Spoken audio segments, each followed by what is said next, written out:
Big boss Malayalam season 7 റിവ്യൂയിലേക്ക് സ്വാഗതം. ഇന്നത്തെ episode വന്നിട്ട് സരിക പുറത്ത് നടത്തുന്നുണ്ടല്ലോ, ഹോട്ട് സീറ്റ് എന്നുള്ള ഒരു ഷോ. ആ ഷോ ഇവിടെ ഇവര് ചുമ്മാ എല്ലാവരും ചേർന്ന് നടത്തിയതാണ്. അതിൽ കലാഭവൻ സരികയോടായിരുന്നു ക്വസ്റ്റ്യൻസ് ഒക്കെ ചോദിച്ചത്. ആ ക്വസ്റ്റ്യൻസ് ഉള്ള ആൻസേഴ്സ് പറഞ്ഞു. അതിൽ ഇഷ്ടപ്പെട്ട ക്വസ്റ്റ്യനും ഇഷ്ടപ്പെടാത്ത ക്വസ്റ്റ്യൻസ് ഒക്കെ കുറച്ചുണ്ടായിരുന്നു. അപ്പൊ അവര് നമ്മള് സംസാരിച്ചിട്ട് ആ ഷോനെ കുറിച്ച് പറയുമ്പോൾ ഇവർ തമ്മിൽ സംസാരിച്ച് അപ്പൊ തന്നെ എല്ലാവരും കൂടി ചേർന്ന് കുറെ ചിരിക്കുന്നുണ്ടായിരുന്നു. എന്തിനാ എന്നോട് ഇങ്ങനെ ക്വസ്റ്റ്യൻസ് ചോദിക്കുന്നത്, ഇത് കുറച്ച് ഓവറായില്ലേ എന്നൊക്കെ പറഞ്ഞു. ശരിയാ, സോറി എന്നും പറഞ്ഞു. ആ ഷോ കഴിഞ്ഞതിന് ശേഷം പിന്നീട് കലാഭവൻ സരിക ആലോചിച്ചിരുന്ന് കരയുണ്ടായിരുന്നു. കാരണം എന്നെ ഇങ്ങനെയൊക്കെ പറഞ്ഞുവല്ലോ, അത് എന്റെ ഹസ്ബൻഡ് കേട്ടു പറഞ്ഞാൽ എന്നെ കുറിച്ച് എന്താ ചിന്തിക്കുക എന്നും പറഞ്ഞ് കലാഭവൻ സരിക കരയുന്നു. പക്ഷെ സരിക്ക് മനസ്സിൻ്റെ ഉള്ളൊരു കുറ്റബോധം ഉള്ള മാതിരി ഫീൽ ആയിട്ടുണ്ടായിരുന്നു നമുക്ക് കാണുമ്പോൾ. അപ്പൊ ഈ കലാഭവൻ സരിക കരയുന്നത് കണ്ടതുമേ സരിക അതിന് ഓക്കെ, ഞാൻ സോറി പറയുന്നു, ഇനി ഹസ്ബൻഡിനോട് ഷോയിൽ വെച്ച് തന്നെ സോറി പറഞ്ഞു.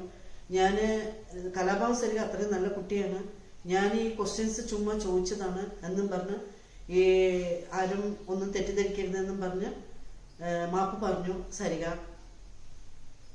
അക്ബർ വന്നിട്ട് സരികയോട് ബാഡ് വേർഡ്സ് യൂസ് ചെയ്തു കേട്ടോ.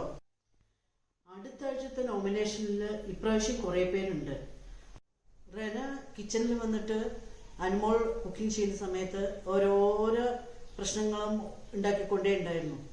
അപ്പൊ അനുമോൾ ചോദിച്ചു, എന്തിനാ ഈ പ്രശ്നം ഉണ്ടാക്കാനും വേണ്ടി ഇവിടെ വരുന്നതെന്ന് ചോദിച്ചാൽ റെന പറയുന്നത്, അതെ, ഞാനിവിടെ പ്രശ്നം ഉണ്ടാക്കാൻ തന്നെയാണ് വരുന്നത്, വഴക്കുണ്ടാക്കാൻ വേണ്ടി തന്നെയാണ് ഞാൻ വരുന്നത് എന്നാണ് പറയുന്നത്. എന്നിട്ട് അനുമോളോട് കുക്ക് ചെയ്യാൻ വിടാതെ അനുമോള് പറയുന്ന വാക്ക് എന്താണെന്ന് വെച്ചാൽ ചപ്പാത്തി കള്ളി എന്നാണ് വിളിച്ചത്. അത് അനുമോൾക്ക് ഭയങ്കര ഹേർട്ടായി. എന്തിനാണെങ്കിലും ഇങ്ങനെ ഓരോ ഷോയില് ഇങ്ങനെ ഓരോരോ വേർഡുകൾ യൂസ് ചെയ്യുമ്പോൾ ആർക്കാണെങ്കിലും അത് വല്ലാണ്ട് വിഷമാവില്ലേ. പിന്നെ പർപ്പസ് ആയിട്ട് തന്നെ ഉണ്ടായി ഓരോ കാര്യങ്ങളും ഈ അവിടെ ചെയ്തത്. അതെല്ലാവരും കൂടി ചേർന്ന് വഴക്കും ഉണ്ടായി. ശരത്തും അനുമോളും ചേർന്നിട്ട് ഒരേ വഴക്ക്. എന്താണെന്ന് വെച്ചാൽ ശരത്ത് നെവിന് ഫുഡ് കൊടുത്തു അത്ര. നെവിൻ ഇടയിൽ ആഹാരം ഓരോന്ന് കഴിച്ചുകൊണ്ടേ ഉണ്ട്. അത് ശരത്ത് സമ്മതിച്ചുകൊണ്ടല്ല ഇപ്പൊ നെവിൻ കഴിച്ചത്. അപ്പൊ അനുമോൾ പറയുന്നത്, എനിക്കാണ് ഇത് വേണമെങ്കിൽ ശരത്ത് സമ്മതിക്കുമോ? സമ്മതിക്കില്ലല്ലോ. അപ്പൊ ഈ നെവിന് മാത്രം എന്തിനാ ഇത്ര ഇമ്പോർട്ടൻസ് അവിടെ ഫുഡിന് കൊടുക്കുന്നത്? അപ്പൊ എല്ലാവരും ഒരു പാർഷ്യാലിറ്റി ഇങ്ങനെ കാണിക്കാൻ പാടില്ലല്ലോ. അതാണ് അനുമോൾ പറഞ്ഞത്. അനുമോൾ പറഞ്ഞത് അവിടെ കറക്റ്റ് ആയിരുന്നു. പക്ഷെ ശരത്ത് അത്ര ഭയങ്കര വിട്ട അടിക്കും അനുമോള്. ആ ഒരു ലെവലിലായിരുന്നു വഴക്ക്.